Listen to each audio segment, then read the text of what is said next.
Kompas TV, independen, terpercaya.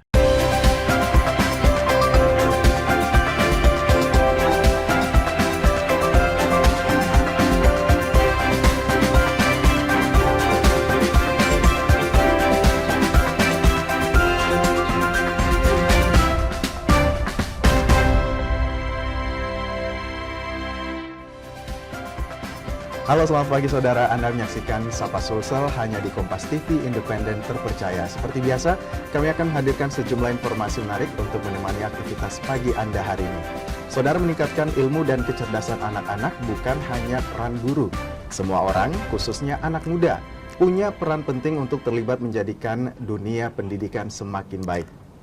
Relawan pendidikan pun bertebaran dengan berbagai programnya masing-masing.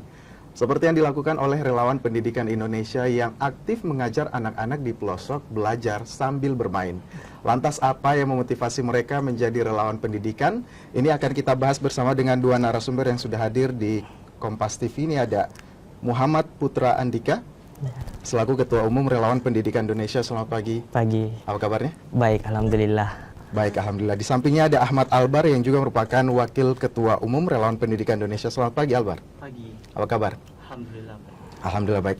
Keduanya ini kan kita ingin mengulik lebih jauh dulu tentang komunitas yang teman-teman naungi. Ini kan teman-teman berada pada komunitas Relawan Pendidikan Indonesia. Mungkin masih banyak yang di luar sana belum tahu apa sebenarnya Relawan Pendidikan Indonesia. Ya. Saya mulai dari Putra Andika dulu, silakan. Jadi Relawan Pendidikan Indonesia itu adalah komunitas yang menampung seluruh orang-orang yang berjiwa sosial tinggi, yang mengadakan beberapa program-program sosial dan terkhususnya di pendidikan untuk membantu pemerintah, tapi Relawan Pendidikan Indonesia hadir bukan untuk mengkritik pemerintah, tapi untuk membantu permasalahan-permasalahan pemerintah, khususnya di pendidikan tersebut. Mungkin itu, Kak.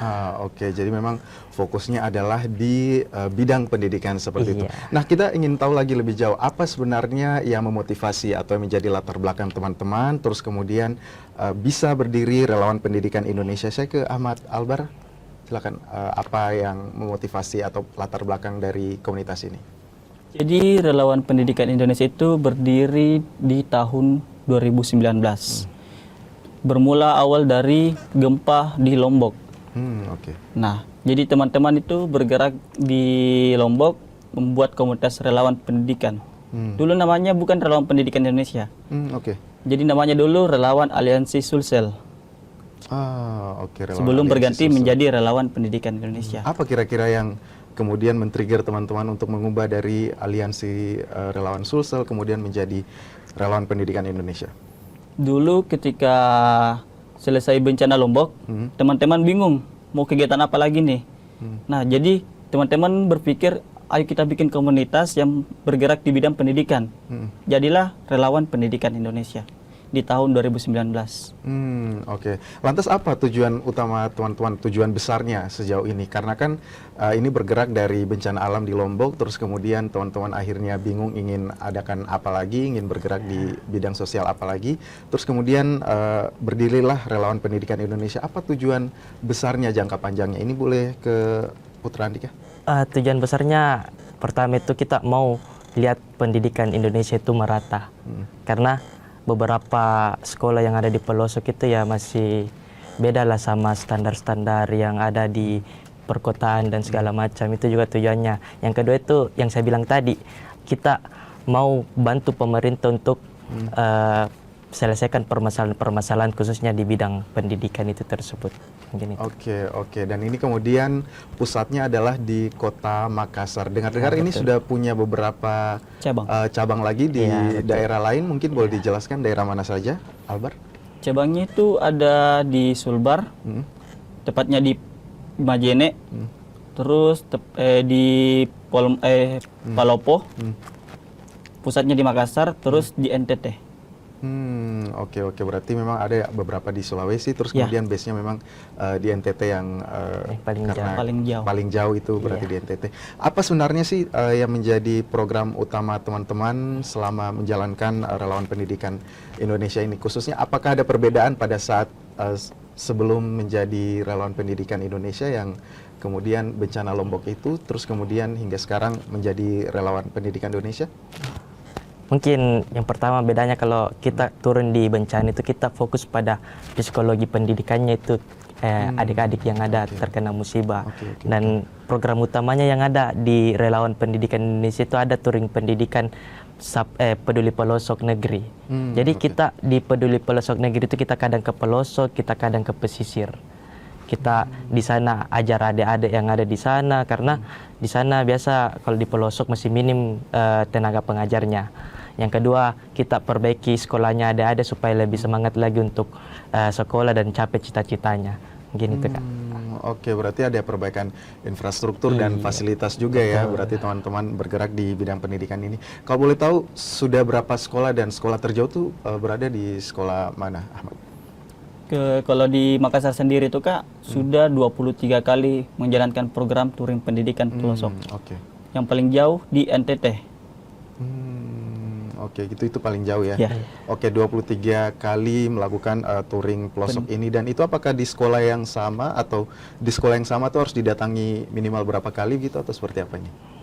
Sebenarnya touring pelosok itu beda-beda tempatnya. Jadi kita ke sana untuk mengajar dan perbaiki infrastrukturnya apa dan segala macam. Tapi kita juga selain touring pelosok, kita juga ada program sekolah binaan. Sekolah binaan itu sama kayak touring pelosok lah, kita mengajar di sana dan segala macam. Tapi kita setiap bulan berkunjung di sekolah tersebut. Oh, oke, berarti tiap bulan ada kunjungan rutin ya yang teman-teman lakukan. Itu untuk mungkin memfollow up ya bagaimana perkembangan teman-teman sudah bangun di sana. Nah, ini kan kalau tiap komunitas pasti ada divisi-divisi di bawahnya yang membantu. Kemudian teman-teman melakukan program utamanya. Kalau di Relawan Pendidikan Indonesia, ini ada berapa divisi dan itu divisi apa saja? Mungkin boleh dijelaskan, Ahmad?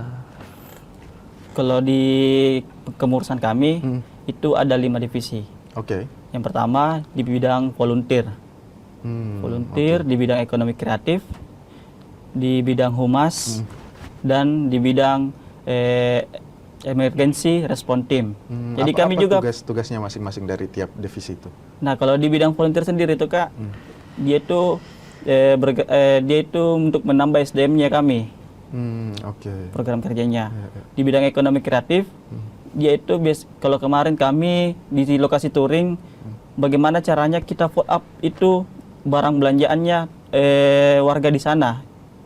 Jadi ceritanya kita bantu juga sekalian ekonominya masyarakat di sana. Terus di bidang humas seperti biasa kami dokumentasi. Nah, ada bidang itu satu lagi namanya emergency response team. Itu biasa kalau ketika bencana kita turun juga untuk membantu adik-adik yang trauma.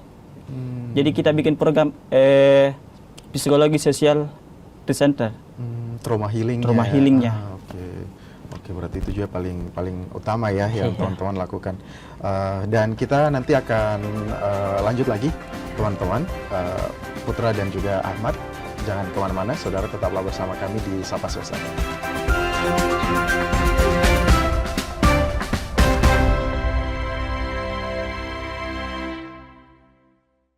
Kasus judi online yang melibatkan pegawai Kementerian Komunikasi dan Digital. Luaskan khazanah pengetahuan Anda dengan berbagai peristiwa teraktual dalam dan luar negeri. Kelompok warga di kota Gorontalo berhasil menciptakan bahan bakar pengganti minyak tanah dari bahan sampah plastik. Jagung telah menetapkan 6 orang tersangka dalam kasus suap hakim untuk vonis bebas Ronald Fano. Anda menyaksikan Kompas Siang hanya di Kompas Siang, setiap hari pukul 11 siang, live di Kompas TV.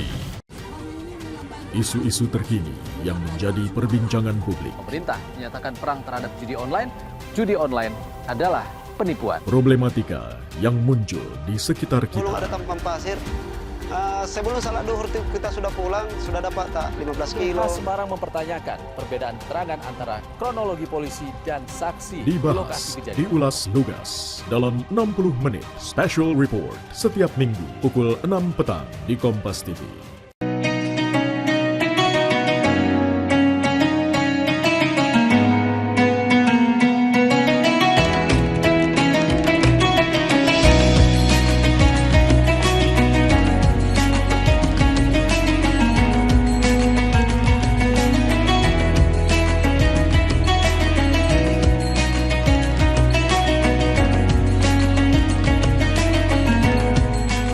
Wassalamualaikum warahmatullahi wabarakatuh. Setelah menjalankan ibadah puasa selama bulan Ramadan, kita sambut hari yang suci dengan penuh kebahagiaan. Mari rayakan kebersamaan di hati. Eratkan silaturahmi di hari yang fitri. Selamat Idul Fitri 1445 Hijriah. Minal aizin wal faizin. Mohon maaf lahir dan batin. Wassalamualaikum warahmatullahi wabarakatuh.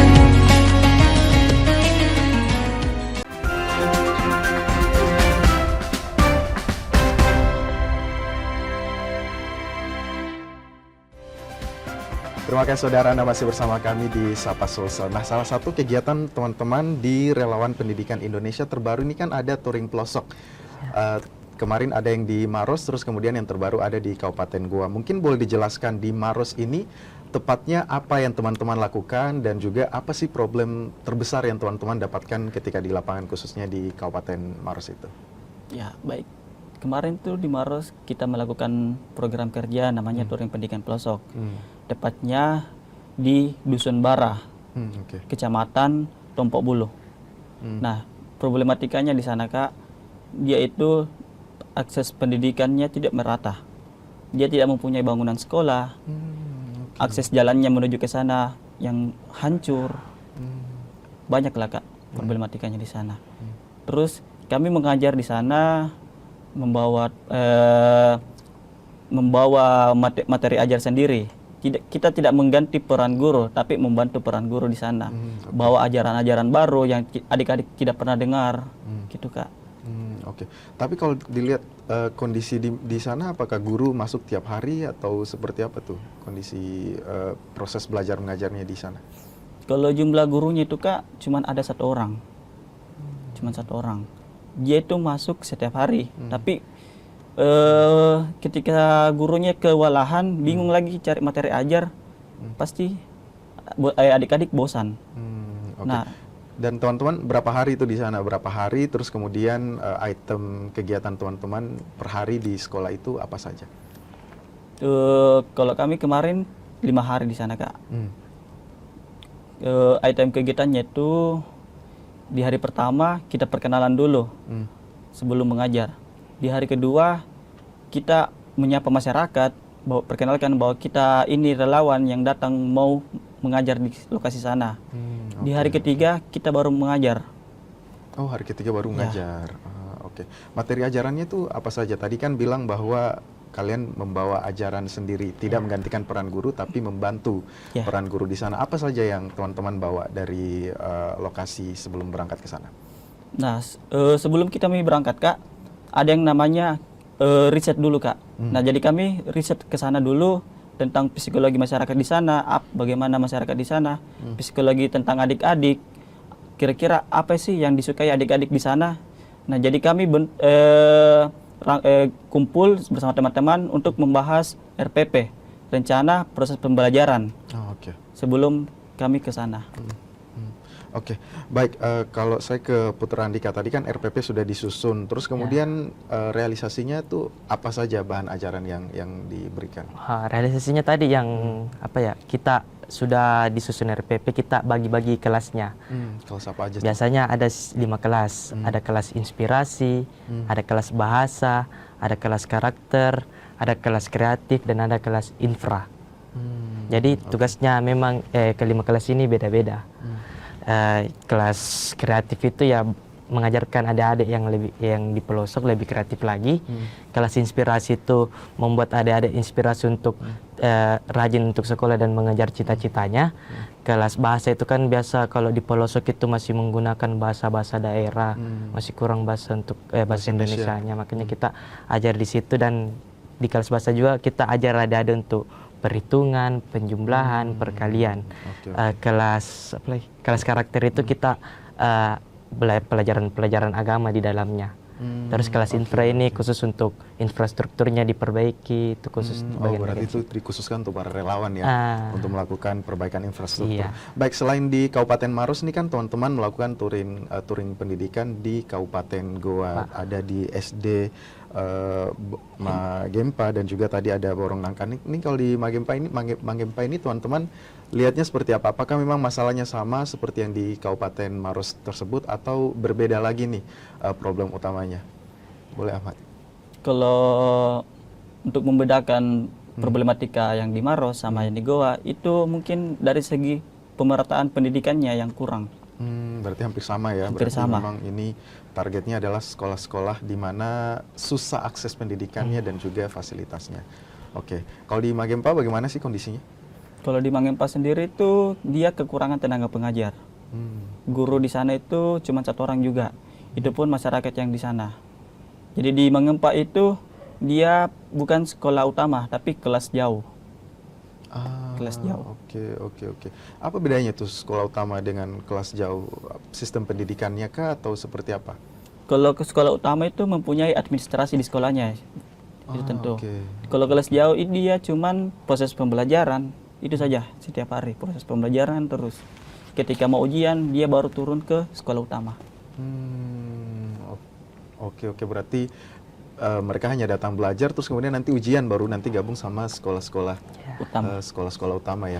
Tapi teman-teman lihatnya dari 2 kabupaten ini bagaimana sih melihat semangat anak-anak yang kurangan fasilitas pendidikan, bagaimana teman-teman lihat motivasi mereka dalam belajar? Putra.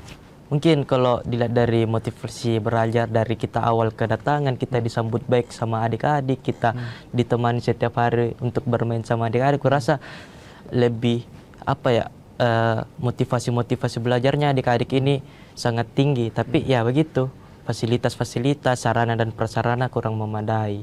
Jadi kita datang di sana untuk memberikan hal-hal yang menarik, memberikan sistem-sistem pembelajaran yang tidak membosankan supaya adik-adik lagi tertarik dan lebih termotivasi untuk kedepannya sekolah. Sedikit tambahan, Kak. Boleh tambahan. Nah, jadi begini, psikologi adik-adik di pelosok itu beda dengan psikologi adik-adik di kota. Oke. Mungkin kalau di kota ketika setelah lulus SD pasti akan lanjut SMP. Untuk psikologi adik-adik di pelosok itu beda. Jadi psikologi adik-adik di pelosok ketika lulus SD pasti berpikir mending saya bantu orang tua saya ke sawah daripada untuk lanjut pendidikan. Rata-rata begitu. Dan hampir setiap saya masuk ke pelosok pasti pemikirannya begitu. Oke, berarti ini penting juga diberikan edukasi mungkin ya kepada keluarga, orang tua, bagaimana pentingnya pendidikan. Karena kan tidak menutup kemungkinan pemikiran-pemikiran ini datangnya dari lingkungan sekitar. Nah, tapi kalau di SD Borong Nangka sendiri itu apakah sama juga problem utamanya atau seperti apa? Apakah teman-teman menemukan hal yang berbeda? Sebenarnya kalau di Borong Nangka tersebut itu hampir sama sih, tapi kan kalau di Borong Nangka dia itu masih kayak madrasah. Dia itu yayasan. Jadi ada beberapa problem di yayasan yang memang kita tidak berhak untuk mengganggu gugat di dalamnya, tapi untuk bangunan sekolahnya kami ya alhamdulillah teman-teman sudah ke sana untuk perbaiki supaya bisa agak lebih layak lagi ada untuk belajar dari sarana dan prasarananya begitu. Ya kurang lebih lah sama, tapi di Borong Nangka itu masih berbentuk yayasan bukan sekolah negeri. Jadi problemnya ya masih di yayasan sebenarnya, tapi kita tidak bisa terlalu dalam untuk jadi kita cuma bisa datang ke sana mengajar dan membantu. Oke. Kalau jauhnya ini berapa jam nih teman-teman? Misalnya ke Goa, ke tempat kemarin itu berapa jam? Terus kemudian di Maros ini dari Makassar berapa jam, berapa lama? Tergantung sebenarnya Kak. Kalau di Goa kemarin kurang lebih 2 jam untuk naik motor, jalan kaki tuh hampir 2 jam juga. Oh jadi akses jalannya terus kemudian putus, teman-teman jalan lanjut kaki. dengan jalan kaki. Iya. Sama Kak yang di Maros juga. Oke. Di Maros juga gitu. Pertama kami jalan dari Makassar itu ke desa itu 1 jam. Dari desa ke dusun itu kita jalan kaki 2,5 jam. Dengan akses jalan yang gimana ya, rusak parah. Rusak parah. Iya. Jadi jalan kaki semua volunteer itu jalan kaki. Iya. Ini teman-teman dapat data-data sekolah-sekolah yang perlu dibantu, misalnya seperti yang di Kabupaten Maros dan di Kabupaten Goa, ini seperti apa cara ngumpulin data atau risetnya? Sebenarnya kalau kan komunitas sosial dan pendidikan yang ada di Makassar itu ya sudah lumayan banyak. Biasa kami kumpul-kumpul dari komunitas-komunitas lain, sharing-sharing, bilang dari mana, sudah berkegiatan di mana, kita lihat kegiatan-kegiatannya, bilang oh di sini, kita ke sana juga deh, bantu lagi gitu. Jadi sharing-sharing sama komunitas-komunitas pendidikan yang lain gitu. Oke, berarti memang bisnisnya karena sudah banyak komunitas pendidikan, akhirnya sharing ini bisa membantu teman-teman untuk menemukan sekolah-sekolah yang dibutuhkan lagi. Betul. Baik saudara, jangan kemana-mana, kita akan membahas lebih jauh mengenai relawan pendidikan Indonesia bersama dengan dua narasumber kami. Tetaplah bersama kami di Sapa Sosial.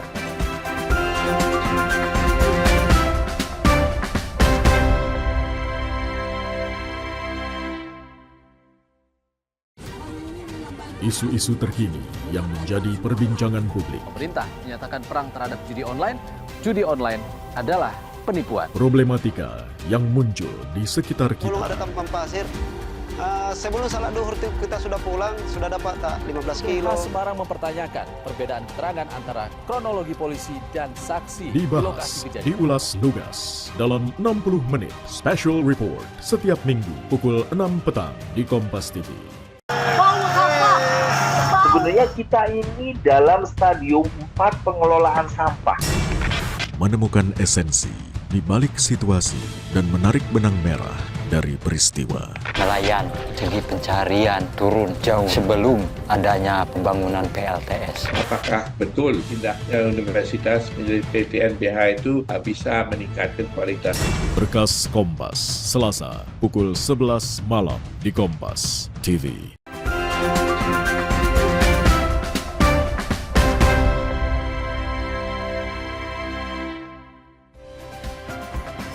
Terima kasih saudara, Anda masih bersama kami dengan teman-teman relawan pendidikan Indonesia di Sapa Sulsel.